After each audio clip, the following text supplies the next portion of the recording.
historische dag. The stadium that night was really magical.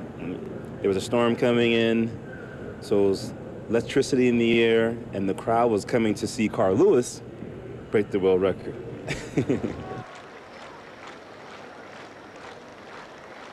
Gaat dat record van Beamon eraan? Zo ja, dan is vandaag de dag waarop dat eigenlijk wel eens zou kunnen.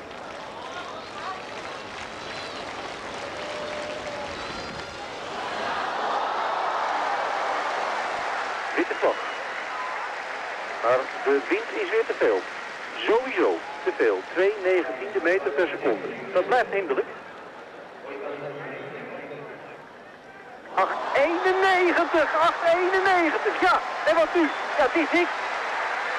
Het is niks gezien die 2/19 meter per seconde. Het is niks. Ja, het is alles natuurlijk, maar het is aan de andere kant weer helemaal niks. After Carl Lewis made his 891 jump, he was pumping his fist to the crowd, and all the reporters were running after him and the cameramen. And I walked over to the stadium to talk to my coach, and I looked at him. I said, "That's not going to win," you know. So I knew I was going to jump far. And when I got onto the runway, I used a lot of visualization, and I went through my whole approach and my takeoff and my landing, and I could see it happening. I'm like, "This is it. It's about to happen right now." And I started running. So people said, when did you know you're going to break the world record? I said, before I started running, I knew.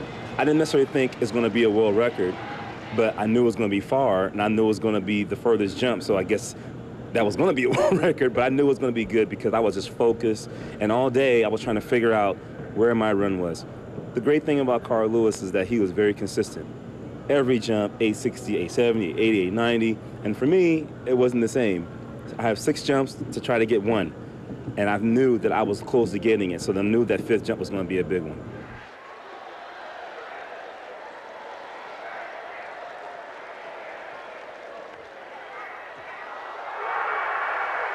Witte vlag voor Powel. Ja, je bent geneigd om na 8,91 alles te vergeten. Maar die Powel,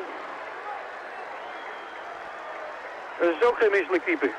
8,66 sprong hij ooit. Dat was in 1990. Dat was zijn beste prestatie. Daarmee staat hij 5e op de wereldranglijst aller tijden. Dit is 0,3 meter per seconde rugwind. Maar er kan toch niks gebeuren, denkt Lewis. The crowd let me know how far it was, because they were, and it kept going on and on and on. And then I looked, I said, okay, that's a world record. How far is it going to be? You know, how far is it going to be? And then I was just waiting, and then, you know, at the first thing I did was look at the wind. It was 0.3, and I said, okay, I have a world record. I have a world record. And then they came up 895, I was like, yeah! Maar is dat zo? 8,95! Dit is de wereldrecordhouder! Dit is het wereldrecord en dit is de man die wereldkampioen gaat worden. Of die Lewis moet iets waanzinnigs gaan doen nog. Kino 7 in Tokyo. Een gedenkwaardige dag. Het wereldrecord van Bob Beamon gaat eraan en niet door Lewis, maar door Powell. Na 23 jaar verdwijnt de naam Bob Beamon uit de boeken. Kort daarna komen Beamon en Powell elkaar tegen. The first thing he said to me was he said, "I love you." And he gave me a hug, you know, because I realized that afterwards, when he jumped that distance, he was almost like a freak. He was a freak of nature, like non-human.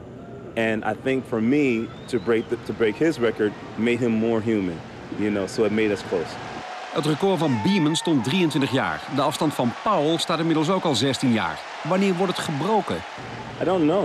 I mean, there's talented athletes out there, and there have been. But on that night, when I broke the world record, it was a special occasion. Carl Lewis at his best, me at my best. We both were coming there to break the record. The crowd was excited. The track was fantastic.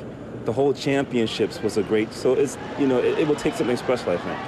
You know, if you were to write a script, it couldn't have been written any better. Laten we hopen dat het over